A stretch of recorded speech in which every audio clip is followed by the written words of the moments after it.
우리 주변을 살펴보면 꽃이 피든 열매가 열리든 이런 가지는 대부분 눕혀져 있습니다.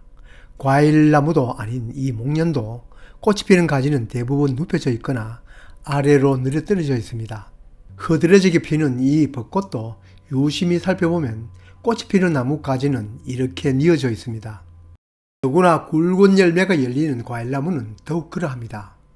여기에 있는 감나무에도 측면의 가지가 옆으로 뉘어져 있는 가지에는 감이 열렸고 가지가 세워진 곳에는 감이 열리지 않았습니다.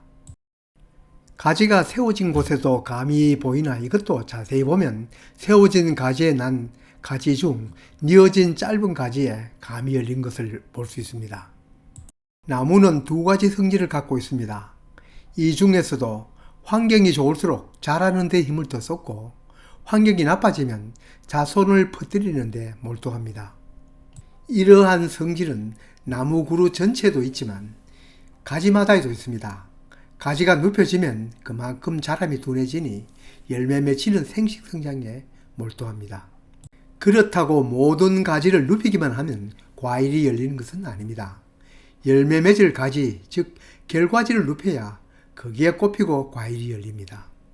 아래의 모형도에서 파란색으로 표시된 가지 중 작년에 난 신초가 올해 꽃피고 열매 맺는 결과지입니다. 물론 이 결과지는 과수마다 다릅니다.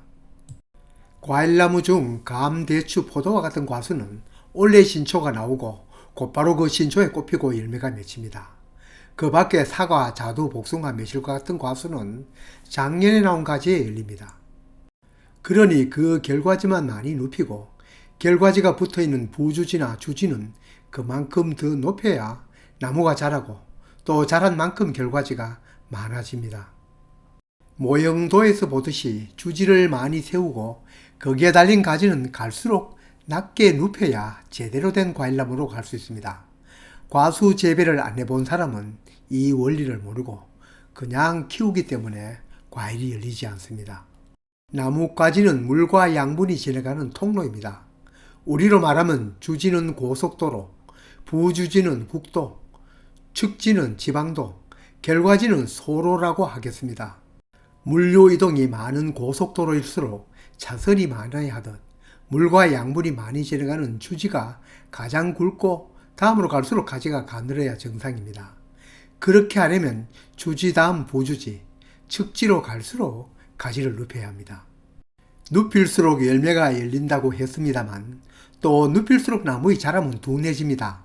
나무는 위로 자라는 습성이 있으니까요. 나무가 위로 크는 것은 첫째로 햇빛을 확보하기 위함입니다. 이를 방치한다면 나무는 제 맘대로 자라 굵기와 서열이 제대로 되지 않아 과일이 제대로 열리거나 커지지 않을 것입니다. 과일이 열리는 결과지 굵기는 젓가락 정도의 가느다란 가지입니다. 마다 품종 따라 약간의 차이가 있지만 대부분 과일은 짧은 가지, 즉 단과지에 굵은 과일이 열립니다. 과일은 절대로 굵고 튼튼한 가지에 열리지 않습니다. 주변의 과수원을 둘러보면 왼쪽이나 오른쪽 모양의 과일나무가 많습니다. 또 이와는 조금씩 차이가 나는 모양도 있습니다만 그 어떤 모양이라도 이 원리는 똑같이 적용됩니다. 결과지가 누워야 과일이 열리니 올해 신초가 나오면 줄로 매든지 집게를 달든지 아니면 줄을 달든지 하여 가지를 눕혀야 거기에 내년에 꽃이 피고 열매가 열립니다. 그 외에도 열매가 열리는데 관여하는 요인이 더 있지만 이 영상에서는 모두 소개할 수는 없고 해당 주제 영상에서 설명드리겠습니다.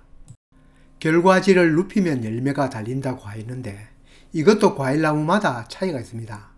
꽃눈이 많은 복숭아보다 꽃눈이 절대적으로 적은 사과는 더 많이 눕혀야 하고 같은 사과나무 중에서도 우리가 모두 알고 있는 후지 품종은 더 눕혀야 꽃눈이 맺히고 열매가 달립니다.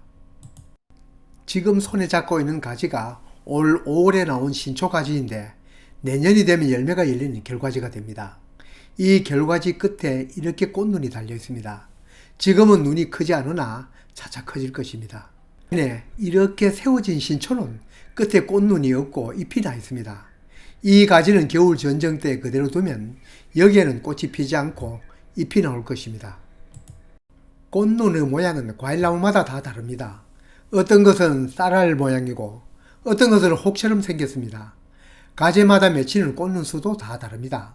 사진에서 보듯 복숭아는 꽃눈이 수없이 맺히지만 사과는 가지 끝부분이나 가지 중간에 이 사진처럼 튀어나온 부분에 꽃눈이 맺혀 있습니다.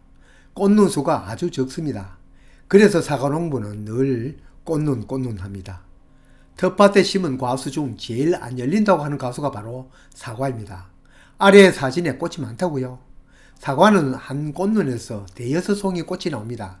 이걸 화방이라고 하는데 한 화방에 과일을 하나만 다니 이 가지는 아무리 달고 싶어도 두세 개밖에 달 수가 없습니다. 지금까지 얘기를 정리하면 가지는 세우면 자라는 데 힘쓰고 눕히면 열매를 맺으려고 합니다. 그렇다고 아무 가지에 열리지 않고 결과지에서 열립니다.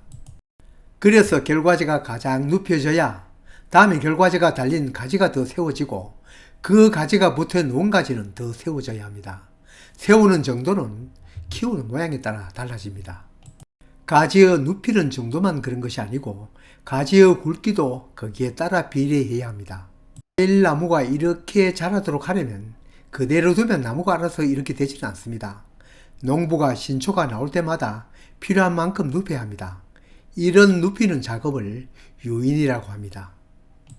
과수를 키우다 보면 주간보다는 주지가 더 가늘고 주지보다는 부주지나 측지가 더 가늘어야 하는데 더 가늘어야 할 가지가 같거나 더 굵을 수 있습니다. 이때는 그 가지는 자르고 새로 만들어야 합니다. 줄로 묶든 집게로 사용하든 줄을 사용하든 필요만큼 눕혀야 거기에 꽃눈이 생기고 내년에 열매가 열립니다.